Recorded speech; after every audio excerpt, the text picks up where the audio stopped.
A new state law wipes criminal records clean for millions of people in New York. Supporters say it will fill jobs and help the economy. But not everyone thinks it's a good idea. John Diaz has the details. I went through that whole process, all that trauma, right? And paid the price.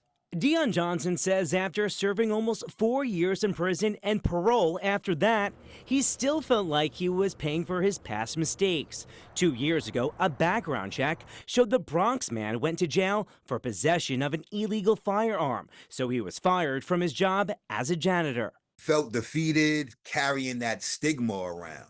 He says if New York State's Clean Slate Act was in place, things would have been different. And starting Saturday, it will be for almost 2.5 million New Yorkers whose state criminal records will be automatically sealed under certain background checks.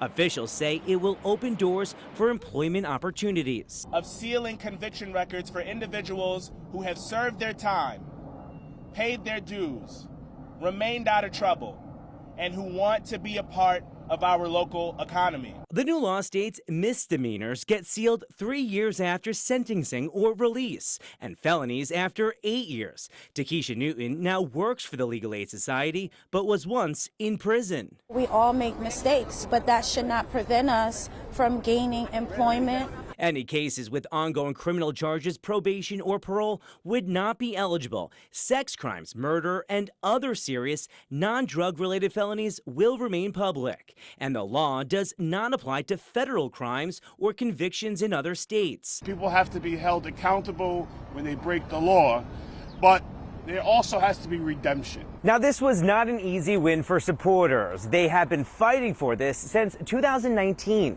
Governor Kathy Hochul signed the legislation last November, but still there are plenty of opposing views. The reason why this law is dangerous is because it makes it automatic for everyone, whether they want to change their lives or they don't. From Prospect Park, Brooklyn, John Diaz, CBS News, New York.